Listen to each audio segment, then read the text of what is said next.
Good afternoon, everybody, and I'm pleased to introduce my colleague, Evelyn Mensah, but she likes to be called Evie.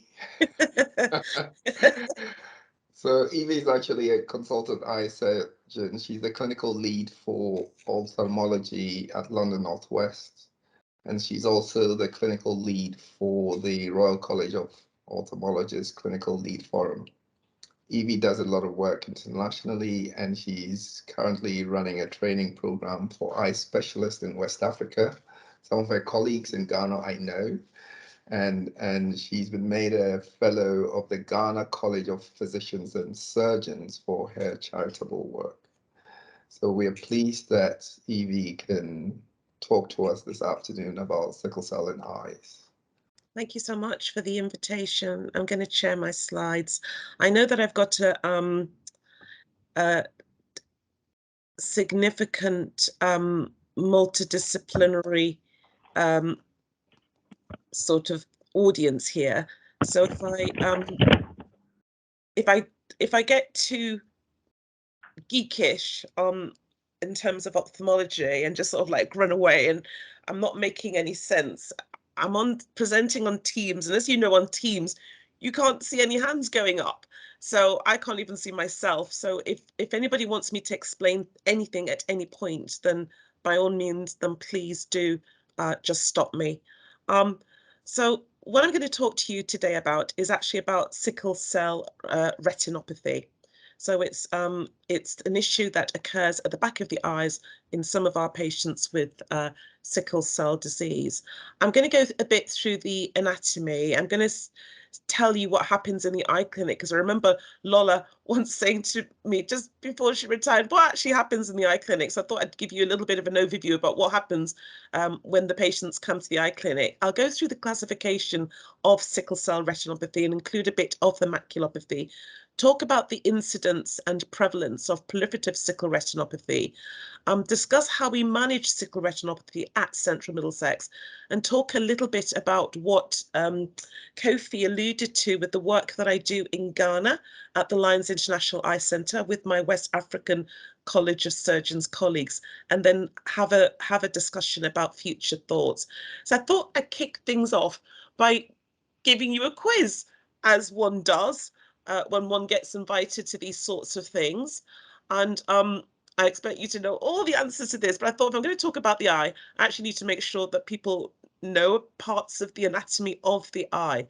So if we start with this diagram, and can someone tell me what number 1 is actually pointing to? Does anybody know the name of that? Just shout out. Cornea. Fantastic. Gold star. What about number 2 here? Pupil. Pupil. Brilliant. 3 is pointing to this structure. That's the lens. 100%, that is the lens. And number 4 is pointing to the structure just in front of the lens. Iris. The iris, fantastic. So all that you've described here has represented what we call the anterior segment of the eye. So going on to number 5, does anybody know what this is? Exiting the eyeball at the back. Optic nerve. Optic nerve, yep, optic nerve. And does somebody know what number 7 is pointing at? Oh, no, not number 7. I've got my numbers wrong. Apologies. Number 6. What's 6? Retina. The retina, correct. Then we're getting to number 7. What's number 7? Fovea. Well done. It is the fovea. Thank you for saying that. Well done, because this diagram is wrong. They said it's the macula. This is the macula, and that is the fovea. So whoever says that gets the ultimate gold star. Thank you very much. Thank you for your engagement with that. And really and honestly, to be able to see, eye health is dependent. The ability to see is very much dependent on the health of your macula. And what we described there was all the posterior segment of the eye. They talk about this being the window to the soul. And there are lots of caveats to the macula, but you need good macular health to be able to see. what happens when patients come to the eye clinic? And the thing about the eye, the only thing that's small about the eye is the size of the organ itself. It's a huge speciality. But usually when patients come to the clinic, they get seen by one of our lovely nurses or HCAs. They usually have their vision recorded. They will then have their pressure checked. They will usually have dilating drops put into their eyes, and then they'll have a series of photographs and images and scans taken of their eye using a number of devices. And then the last part is usually that they then get examined by us, one of the doctors, using something called the slit lamp. Now, normal traditional retinal photography actually only takes a very sort of like narrow field of view of the back of the eye. But usually when one takes a photograph of the back of the eye, what you really want to do is you want to get a wider view. So there are some newer ultra wide field cameras, which we actually do have, and hopefully it's going to be networked on the 13th of July. But on my sort of like quiz quest, does anybody know which eye this is? Is it right or left eye?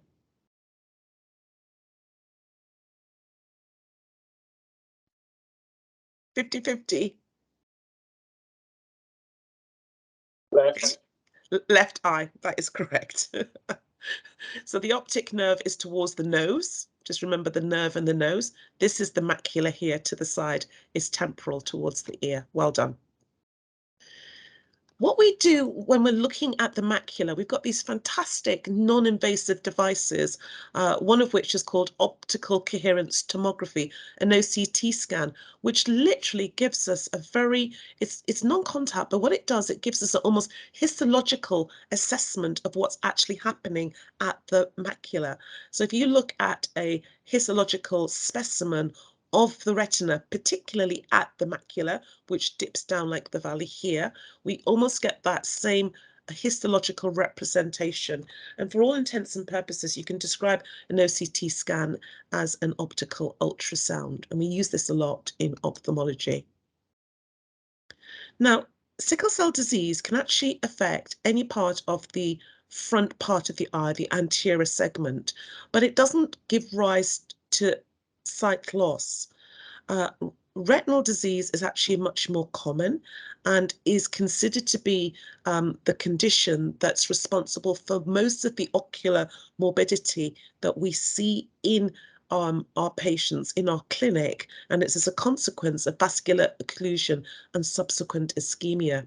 So usually the pathogenesis of one such level of sickle retinopathy, proliferative sickle retinopathy, is the same sort of principle I would have thought that happens in some of your patients who experience sickle crisis and other sort of end organ disease.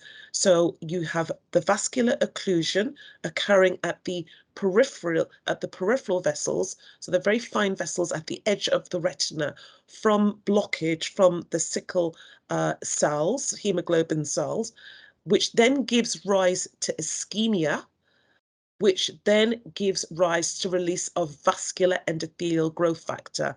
And it's very much a process that's dependent on time.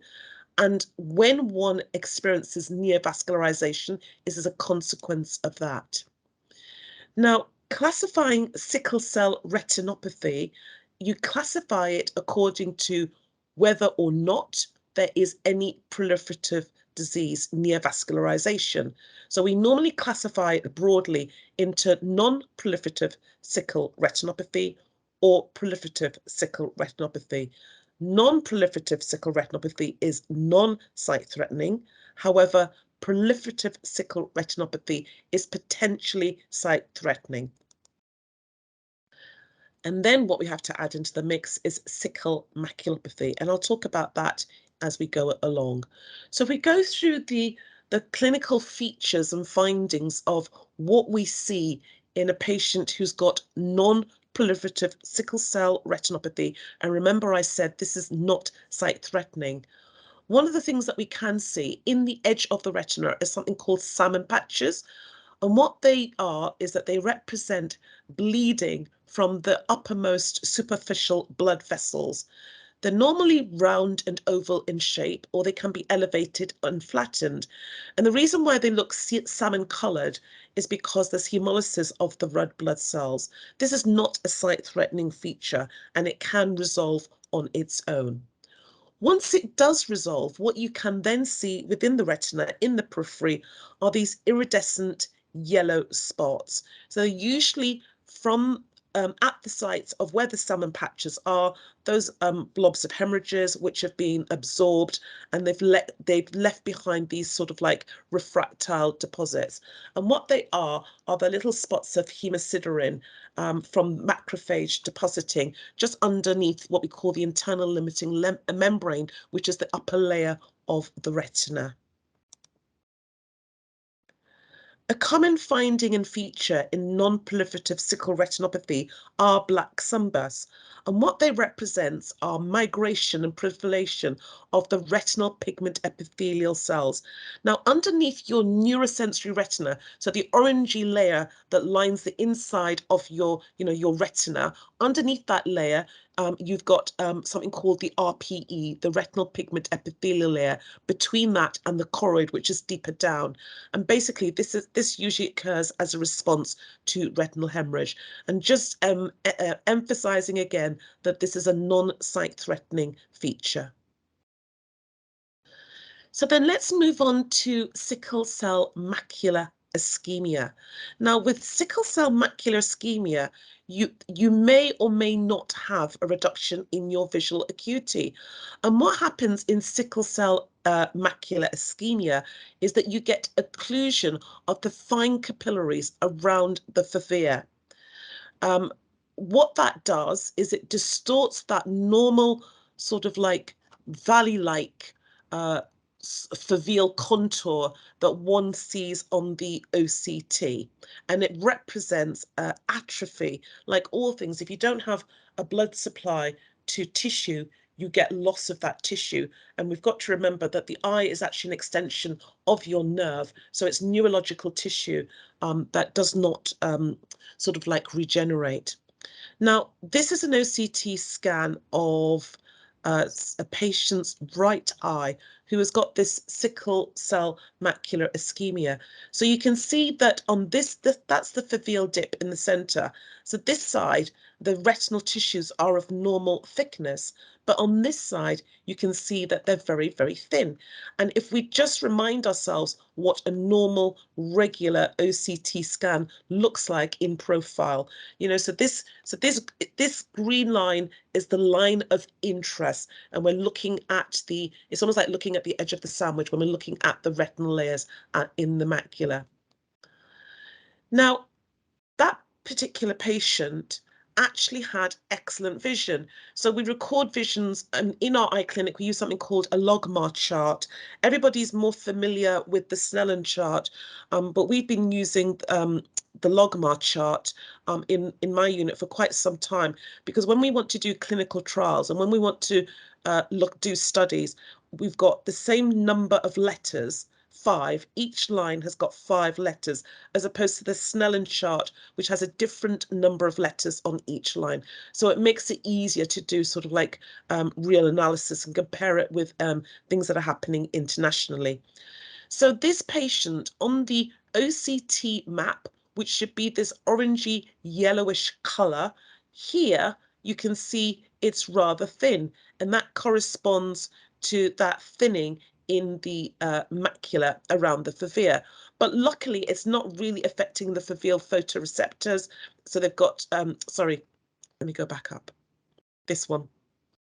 That's what I'm talking about. This one's not affecting the foveal photoreceptors, and so they've got very, very good vision. So they read the letters all the way down to the chart to about here, but this patch here is where it's thinned, as opposed to this patient, apologies, where the foveal contour is significantly affected and the foveal photoreceptors are affected. So they're not reading quite down to that 20/20 vision line or 6/6 vision line in terms of their visual acuity.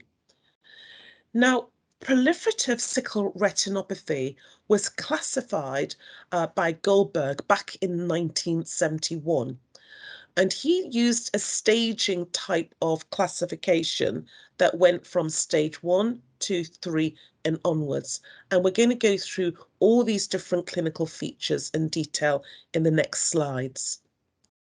So the first stage, stage 1, is peripheral arteriolar occlusion. Now, basically, it just is what it says on the tin. It's blockage of the arteries. Arteries bring oxygen into tissues. This is actually a vein here. Veins are much more chunkier and thinner, but arteries. So this is occluded, and that's why it's white. Blood vessels are supposed to have blood passing through them, but when they get blocked off, they become white, and that is a sign of ischemia. So somebody like that, you would monitor them. There's nothing to treat per se at this stage, but it is a finding of stage 1 proliferative sickle retinopathy. Moving on, stage 2 is where you have vascular remodeling and you have what's known as arteriovenous anastomoses. So what happens is Mother Nature trying to form channels between the arteries and the veins. So you can see these much finer wiggly vessels. This is the vascular remodeling. Yes, there's that arteriolar occlusion of stage 1, but once you start to get that vascular remodeling, you put the grade up to the highest grade. And you can also see some patches of those sort of like chemosiderin spots here in this patient. Sometimes it can be difficult to tell the difference between vascular remodeling and C-fans. So sometimes we may do a fluorescein angiogram, which is what we did on this patient. And I think I just wanted to put that slide in just to demonstrate what a fluorescein angiogram is. It's a yellow dye it's like a contrast media dye that we normally inject into the veins of our patients. Lots of our patients have got retinopathy disease, and then we take a series of photographs at the back of the eye. So the dye is represented as white in this monochrome image, and if there's blood passing through, you'll see it passing through. Now, normally you get bifurcation of blood vessels. They branch out into two, and you can see there's one branch there and there's one missing here because that's occluded. You can see a little bit of the vascular remodeling. So that represents this vessel here that's occluded. Now, you really need an ultra-wide camera to be able to see C-fans. Of course, one can see it clinically, but if you're doing clinical trials or if you're following up a patient as a form of a record, it's good to actually have that in record format. And so this is one of the ultra-wide field cameras, which is called an Optos camera. We don't have an Optos, we've got something called Claris. I'll show you some of those images later. But you can see the difference between the 45-50-degree pictures, which just encompass this part of the retina, as opposed to actually seeing what's going on right at the edge of the retina. Now, this is an example of stage 3, where you've got peripheral retinal neovascularization. Neovascularization is a response to ischemia. Normal blood vessels have got tight junctions.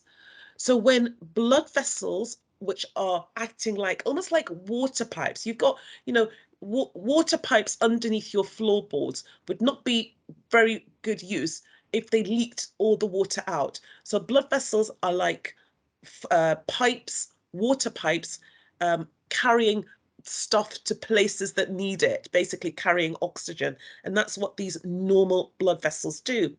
But when you get ischemia, when you get blockage of the blood vessels, you get release of that vascular endothelial growth factor that I talked about. And it's kind of Mother Nature's way of growing new vessels, all right, to bring more nutrients to the tissue. But unfortunately, the problem with these sort of rudimentary blood vessels that grow, they don't have tight junctions. And because they don't have tight junctions, they are very fragile, they are very weak, and they can bleed. And it's the sequelae of the bleeding that's responsible for the reduction in vision and the poor sight. So this is an example of a fluorescein angiogram where there is areas of capillary non-perfusion. There's no capillaries. It's like they've been sort of like snipped off, but they've got these C-fans with these narrow bases, these frilly frond ends, which are actively leaking. So these are active C-fans. In our unit, as I've alluded to, we don't have our ultra-wide field camera networked yet. So we're putting together these montages, these 45-degree montages. And this is a patient, again, who's got some peripheral retinal active C fans there. And as I was explaining to you, sometimes it can be quite difficult to determine whether that's the active C fan, whether that's AV anastomosis. There's a little sort of sunburst here, and you can see the arteriolar occlusion, the white blood vessels. So sometimes it's helpful to do a fluorescein angiogram. And this is in more high mag view and a little bit more superiorly. And you can already see, I would know that this is definitely an active C fan because I can already see that there's some blood there. And you can see the occluded blood vessels much easier here too. That same patient that had the previous patient has had the fluorescein angiogram, again in this montage. And again, you can see the leakage of the fluorescein dye that represents activity of the C fans. Just there. So we know that this is the marker. That's the pigmented bit here. That's definitely an active C fan there. And there are some active C fans, about 3 in a row here. So when you're doing laser treatment, what we would do is normally surround these areas. We don't directly laser them. And we fill in the areas of capillary non-perfusion to reduce the release of that vascular endothelial growth factor. These are what Claris images look like. I will not tell you about the networking issues that we've had at Central Middlesex. We've had this camera since May 2019, and we're just about to get it networked, as I said, next month. Seriously, a long time coming.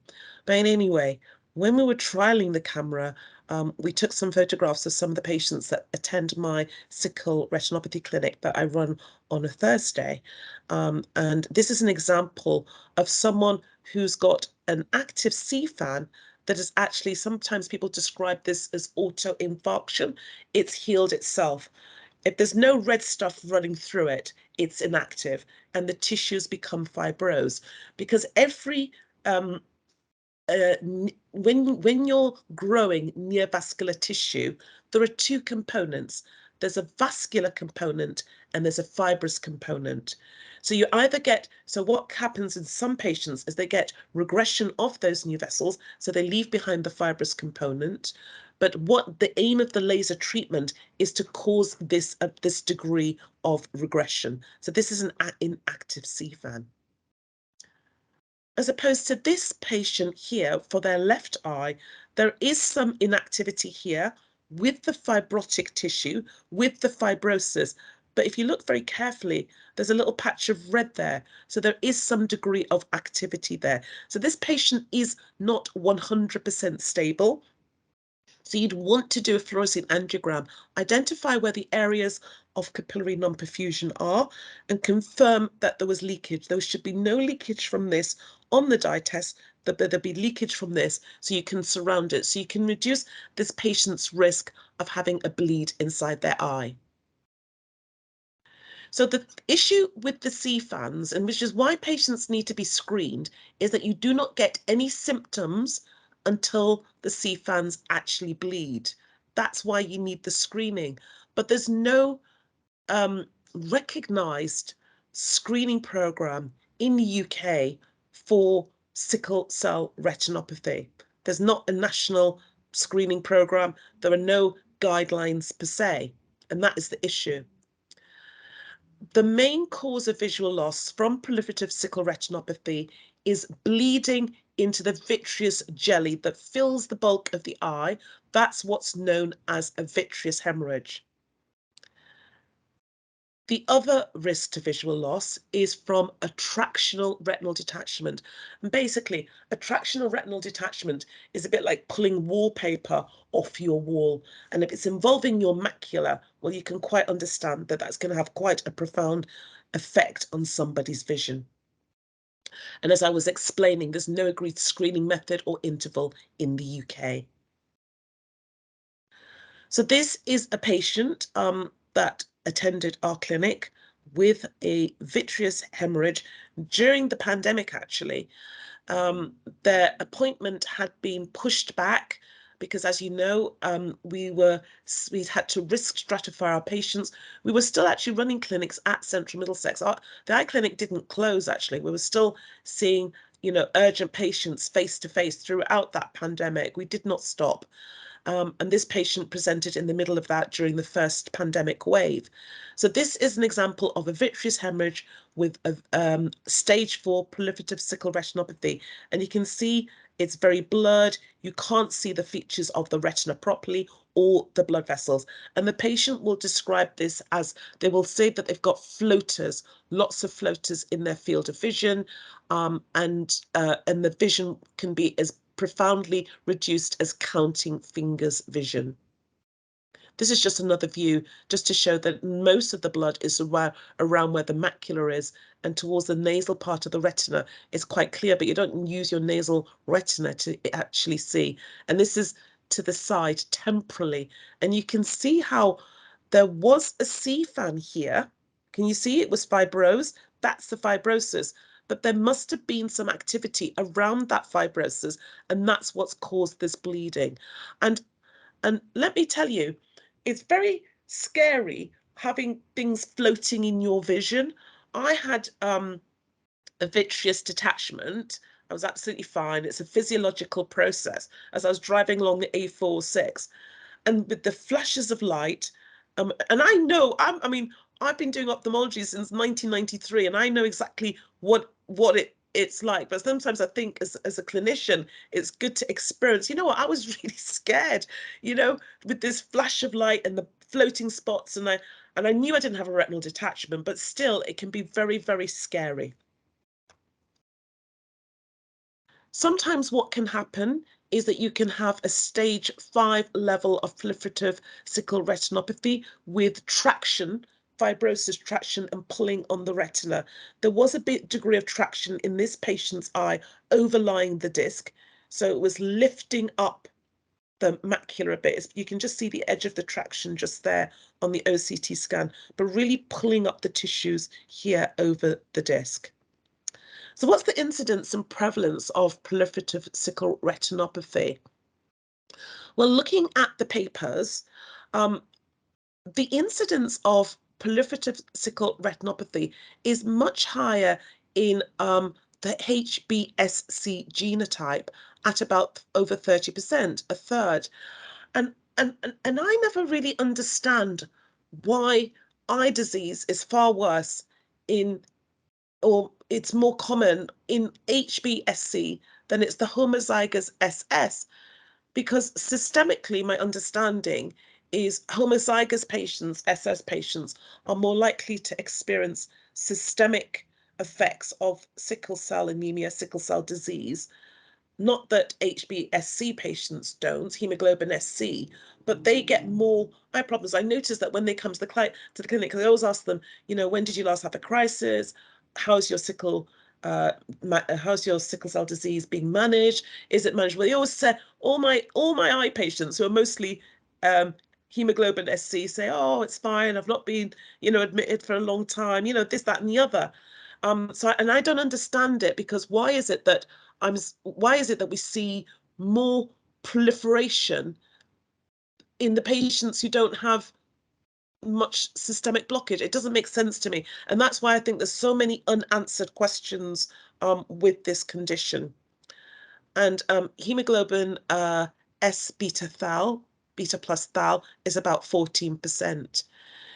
The papers also demonstrate that there's an increased incidence of proliferative sickle retinopathy with an increase in age. And I think that this is something that we really have to get to grips with, because I think that because as treatments are getting better and people are living longer, this is something that we have to actually take into consideration when we're planning screening and how long we follow patients up for. Now, proliferative sickle retinopathy has been detected in quite young individuals who are 7 to 13 years of age. But But the peak prevalence of proliferative sickle retinopathy, if your hemoglobin SS is around the same age for both men and women who are much older, and for hemoglobin SC, it seems to be it's at a much younger age for men than it is for women. So how do we manage sickle cell retinopathy at Central Middlesex? Well, I just call my friend, Dr. Kwesi Amasa-Arthur, who is an ophthalmologist at Kolibu Teaching Hospital in Accra, which is the capital of Ghana. And I was fortunate enough, I did my ophthalmology training at Moorfields, and I was very fortunate enough to be involved in an eye training program, which I'll talk about later after I'd actually finished my training at Moorfields. But I was also there to run the very first program in this new Lions International Eye Centre at Kolibu. And Kwesi did his ophthalmology training actually in the Midlands in the UK, and he's gone back, and that's where he's working. So Kwesi and we were asked to write a paper for our Royal College of Ophthalmologists journal, which is the Eye Journal. It's one of the Nature. And the editor, Professor Shobha Siva-Prasad, had asked us to write about the past, present and future management of sickle cell retinopathy within an African context. So that's the piece of work that we did together in terms of publishing. And I'm going to just digress a little bit and talk a little bit about the Eye Centre, and the reason for that it'll come later on in my talk. So basically, the International Lions International Eye Centre was created as a consequence of charitable funding from the Moorfields Lions Kolibu Trust. I sit as one of the trustees on that trust, Moorfields Eye Hospital, and also the West African College of Surgeons. And Moorfields very generously managed to raise about £3 million to build this eye centre at Kolibu. And I was actually really quite surprised that they actually did it, to be perfectly honest, because usually most people don't usually necessarily do something so philanthropic. They'll usually, because they built an eye center in Dubai, and so that's obviously like to generate money, but I thought this was such a very generous thing that Moorfields actually did. So I was involved in subspecialist course development, and this was underpinned with educators from UCL and also involving colleagues from the West African College of Surgeons. I attended I attended every single consensus meeting from 2009. The first one was in London in 2009. I don't know whether you're familiar with this little children's book called Where's Wally, but I challenge you to find where I am in each of these pictures here. But we'd had our consensus meeting with colleagues from West Africa, with Ian Murdoch, one of the consultants at Moorfields, who's really pioneered this work in West Africa. And he's got a real love for West Africa. He's my really, really good friend. And we held the consensus meetings where we arranged how we were going to run these subspecialist courses in London, in Abuja, Nigeria, and also in Accra in Ghana through the years. So the subspecialist courses involved all the different subspecialties that there are in ophthalmology. There are 9 different subspecialties, by the way, and there are 2 prongs to the courses. There's the online element, the online course that we developed with UCL, and this is where all our candidates get their background knowledge. And there's the actual residential hands-on course, which involves practical skills and management. So the online course material is held on the UCL Extend platform. And as you can see, there's the medical retina one, there's the wax course development, and there were some other courses. This is just a little screenshot from that. And these are all the different subjects that we discussed that we have on the wax course. I've got this little video, but I'm not sure it's going to play, so I'm going to leave that. I used a lot of my colleagues' help, like Kwesi and ophthalmologists here in the UK, like Dawn Sim, Paul Sullivan at Moorfields, in developing a lot of my own material, and worked with an instructional designer to develop the course. That's the online course that candidates do in advance, but the actual hands-on course was multi-pronged. And this is just to give you an example. So this was the first hands-on course, diabetic retinopathy course. Diabetic retinopathy is similar to sickle retinopathy, but not exactly the same.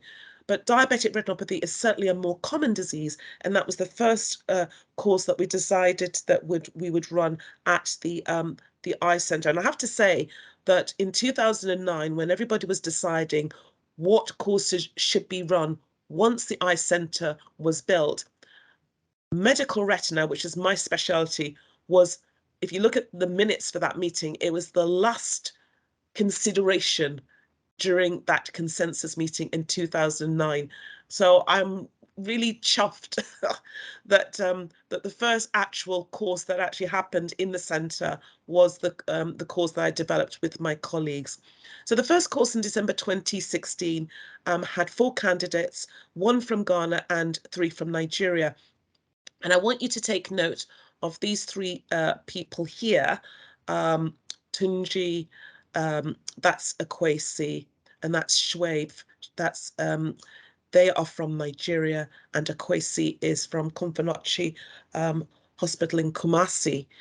And they have gone on from being candidates to them becoming trainers for running the course. So whilst I was there for the first and the second courses, subsequent to that, I've not had to go back to Ghana because the course has just run itself. The second hands-on course was in July 2018. And as you can see, there's one of our lovely candidates from Nigeria, Nambam, and she's using a simulation model for application of laser treatment. And what's very interesting is that the laser simulation that she's doing hands-on here on a model, and also we've got this thing called quality improvement in laser treatment, which is sort of like a computer-based simulation model for laser treatment. I run that course with my colleagues for London ophthalmology trainees. So it's interesting that course material designed for West African using intelligence from the UK, used for West African ophthalmologists, then came back and is now used for London ophthalmology trainees. And I've got Professor Peter Scanlon to thank for the use of that material. And we had somebody on the course, 1 from Ghana, 1 from Gambia, and 2 from Nigeria. There were some lectures we got the candidates to present.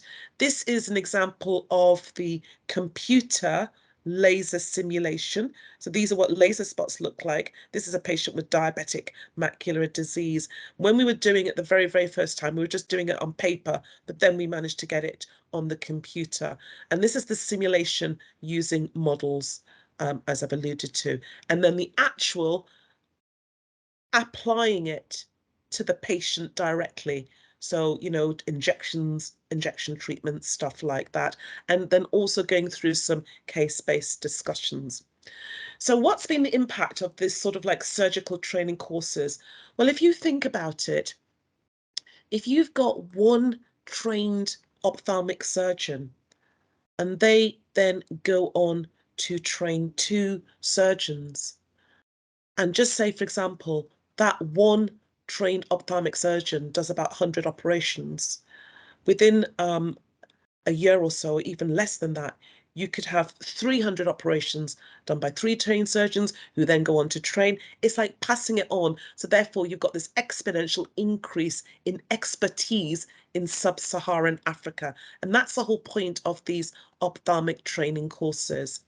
And Tunji was an excellent example of, before the course, he'd practically done no laser, less than 5 laser, and subsequent to the course, about a year after, he was doing hundreds of laser treatments and passing that knowledge on to his trainees and his colleagues too.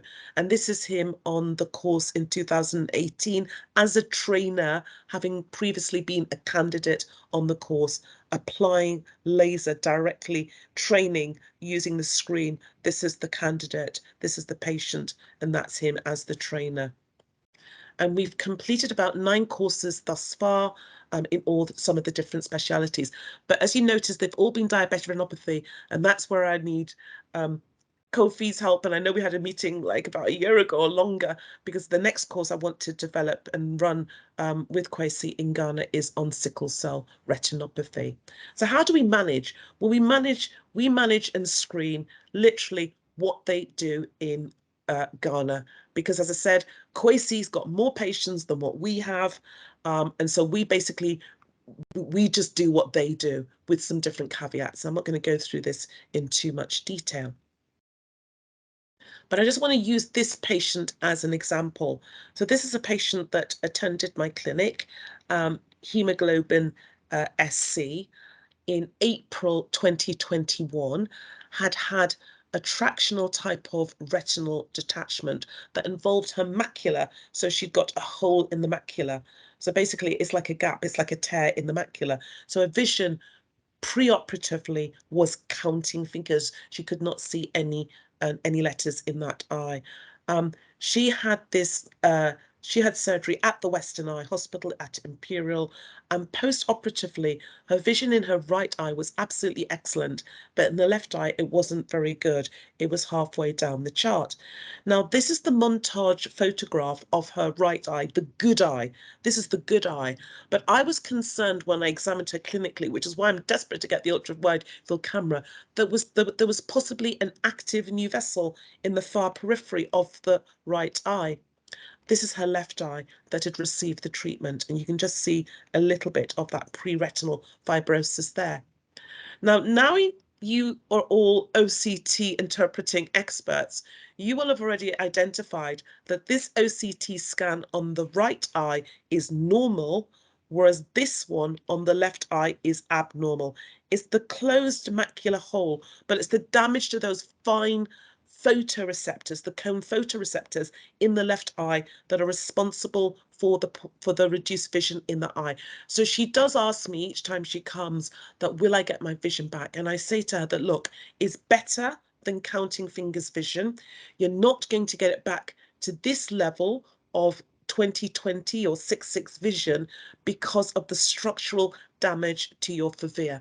And so for my part, I wanted to know whether the funny vessels I saw in the right eye were active, because what I don't want to have happen to this patient is for her to get a bleed and then have problems with this eye, knowing what's happened to the left eye. So I organized a fluorescein angiogram, and when you look at the face of it, it's a bit doubled because of the montage. It looks as if there's nothing wrong. But when our camera technician went right out into the periphery, you already recognize that, yes, I was right. There was an active C fan, which is leaking the fluorescein, and there is this area of capillary non-perfusion. So what I did for her is surrounded the new vessels and also filled in the areas of capillary non-perfusion. And this is the difference to the treatments that were done in the 90s when they were doing laser treatment. They didn't necessarily fill in the areas of capillary non-perfusion. There's no work that's been done in that respect. So as I was saying before, there are no randomized controlled trials evaluating the role of retinal screening in patients with sickle cell disease to date. There are no studies that have evaluated the optimal screening test or the screening interval. And what most sort of like reports have actually described they're mostly like longitudinal studies that are either observational, cross-sectional, or retrospective in terms of the eye screening point of view. And the basis for our treatment is based on this paper by Faber back in 1991. And that's absolutely fine, because even in diabetic retinopathy, something called the Early Treatment Diabetic Retinopathy Study, that was done in the late 80s, 89, around that time, we still base our laser treatment on that. But there's been so much more investment, and there have been so many more clinical trials in the screening, the treatment of diabetic eye disease than there has been in sickle cell retinopathy. And another caveat is that there is a thinking, and it's based on a paper, and it was a thinking that was actually expressed, and it is expressed in the UK, I would say today, that patients who have got active CFANs, you don't laser them because they auto-infarct, they fibrose. No, they do not, all right? And they do bleed. And I think it's inappropriate to allow patients to bleed, because there are some places where they do allow that to happen because they say that they're going to regress. And I think that's just absolutely unacceptable. Future planning. What Kwesi and I have been discussing since 2017 is that he coined this idea of a sickle retinopathy network, something like a sickle net. And I think that what would be really helpful, and I've said to Kwesi, it would be really good, is if we could set up some sort of like a registry or something for sickle eye disease that's got a UK input. It's got input from sub-Saharan Africa, probably most likely to be West Africa, from the Caribbean, from Jamaica. Lizette Moat, we've had this conversation with Lizette, who's the ophthalmologist in Jamaica, so the Caribbean, and also with colleagues in America. I don't know sickle retinopathy specialists there, but it would be really good if we could all input into this registry and sort of formulate whether or how, you know, we could then have ideas about how we screen, what we do, in a similar way to what's happened with something called the DRCR net, which is a diabetic retinopathy network that inputs internationally. And that's why when the National Health Service, the NHS Race and Health Observatory, said that they were focusing on sickle cell disease, and I did see this, I saw this on Twitter, and Dr. Nakvi Habib, who is one of, I think he's the clinical director for the NHS Race and Health Observatory, they've put out a call for proposals for clinical trials and projects. And I've been kind of speaking to him offline, and he thinks it could be potentially a very interesting thing to do.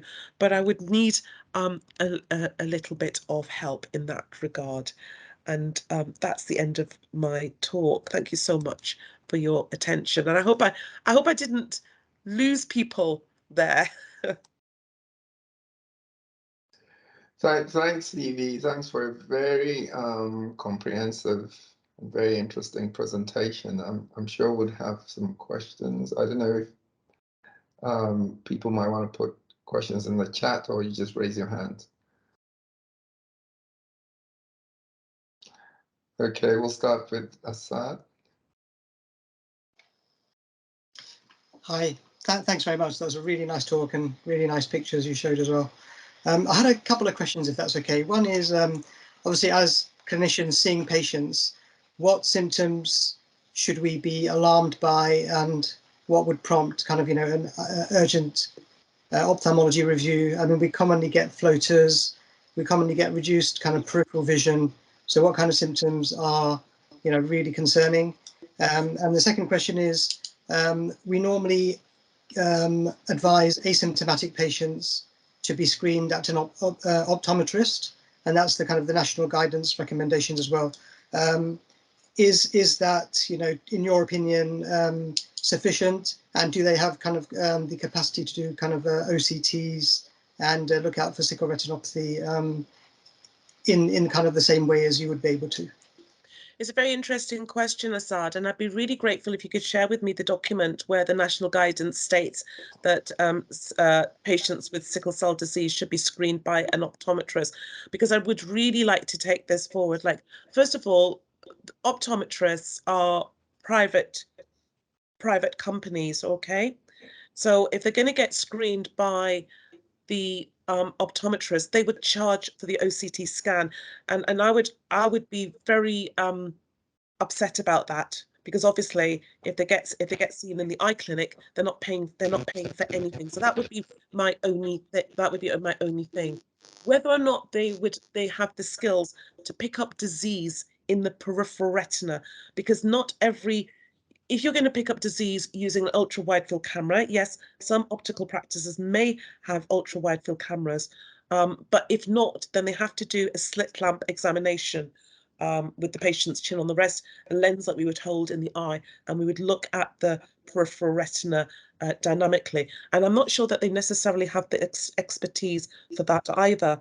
So there is lots of points of fact, you know, what is the standard, what is that reference standard or gold standard that is required for screening and for picking up the retinal features. And I think that's why there has to be sort of like a round table discussion. And now we've got that focus, you know, because of, you know, COVID-19 and Black Lives Matter. Let's just be honest, all right, on conditions like sickle cell disease. I think there needs to be some cohesiveness and standardization about the screening method and the tool. But I'm happy for any patients, all patients, to be sent to my clinic, and I see them personally myself. The other question that you asked about were the symptoms. Now, the biggest symptom that would require urgency would be lots of tiny little floaters, black dot floaters. Okay, because those tiny little black dot floaters are the red blood cells that you're seeing from bleeding from active CFANs that's causing a vitreous hemorrhage. So if it's literally like a shower of dots. Lots of people have floaters anyway, and so it's that balance, finding the difference between a change in floaters, a profound change in floaters, or new, you know, like new, I mean, literally, you know, those snowstorm pictures, you know, those sort of like models, and you shake it up and it's like the snow, literally like that. If they have that and a reduction in vision, they should contact our eye department urgently. And I'm quite happy for people to contact me directly by email. I'm easily accessible. My door is always open, as I say, and it literally is. We're very, you know, we are very accepting of patients in the eye clinic at Central Middlesex Hospital. Thank you. Oh, Evie, thanks for your brilliant presentation. I'm not disappointed. I just want to maybe answer one question: why HBSC patients have more retinopathy? It's because they have a higher hemoglobin level. And Right. so there's more viscosity in them. And the eye, it's a place where they have like tiny vessels, and as the cells try to negotiate, then causes a problem. But my question is that oftentimes we send these patients for retinopathy screening, and the number of times they have intervention is really few and far between. And although there are findings, but oftentimes they're not, they don't get treated.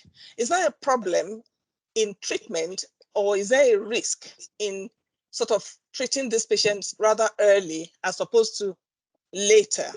You see, this why is are we holding back? Exactly, and that's a very good question, Mercy. I don't know why people are holding back. I've never, in the unit, I mean, because I was trained by Julie Vafidis, I mean, I've been, you know, we always had this ethos at Central Middlesex in the eye clinic, is that we treat early.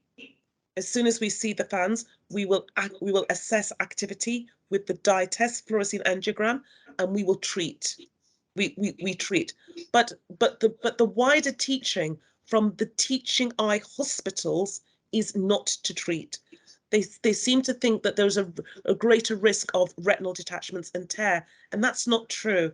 The randomized controlled trial by Faber, what that demonstrated was that there was a significant reduction in vitreous hemorrhage and fractional retinal detachment. If you look back at that randomized controlled trial back in 1991, but what they also found was that there was a slightly higher rate of new CFANs developing, and that's because they did not target the areas of ischemia. There is also anecdotal evidence from another trial, which was not a randomized controlled trial, where they looked at the natural history and they said that the CFANs regressed. But this was a very young cohort of patients they were looking at, and they did not look at them for a long period of time. So there's lots of anecdote, there's lots of observational, longitudinal, but there's not much hard randomized control data evidence. That's the issue. And I have to say that a lot of the surgeons are now beginning, the retinal surgeons, I'm not a retinal surgeon, I'm a medical retina specialist, are beginning to sit up and listen to people like Kwesi. Kwesi's got probably one of the largest cohort of patients that he's treated surgically, and he's presented this in a recent retinal surgical meeting. And I used to have arguments with one of the surgeons at St. Thomas's that used to always be arguing with me, oh, Evie, you don't need to do this, oh, you don't need to do that. And he's now come back to me and said to me, oh, it's obvious that, Kwesi has got lots of experience, he's got lots of expertise, maybe he's dealing with a different genotype. No, he's not. The patients he is dealing with from West Africa are the ones that we're seeing, in Brent, and beyond. It's the same people, all right? So, and I have had examples of when we didn't have a retinal surgeon, because the one had retired and one was like just starting. So there was a gap where we did not, because not every eye unit has a retinal surgeon. And so we had to send that patient to one of the teaching hospitals, and they sat on that patient. They didn't treat, and they should have treated. And then they bled more. Do you know what I mean? So it's all this ethos, this training, which I think is wrong. And that's why I really want to open up this discussion and try and get this sorted out once and for all, because it's not fair. Thank you. Thank you. There's a question from Nina. So basically talking about a patient with paracentral acute maculopathy, sudden onset after a gliding event. Is this something seen commonly in pediatric context? It's interesting that you should talk about that. The eye is an extension of the brain. Okay, so anything like, that contra-Q effect, like why anybody would want to go bungee jumping or something like that, or even sort of like a ball hitting the eye.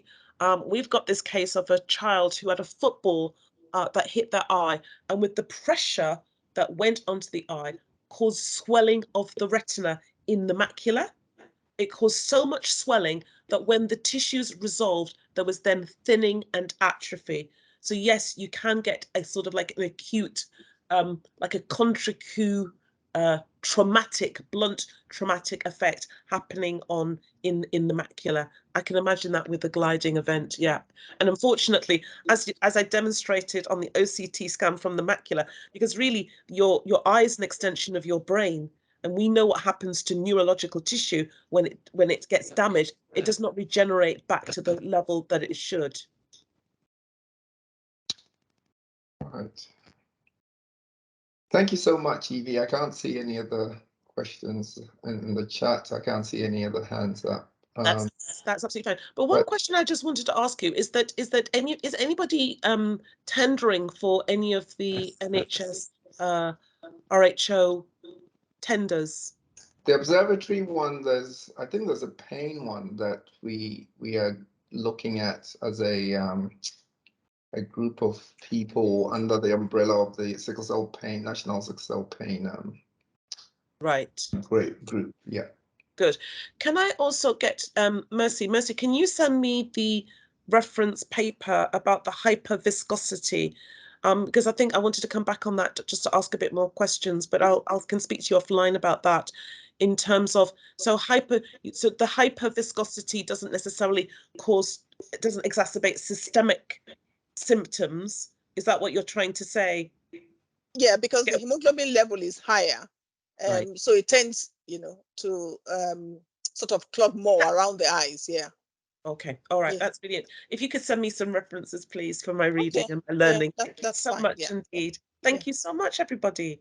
Thank you for having me. Have a Thank good you. Thank you very much. Okay, Thank you.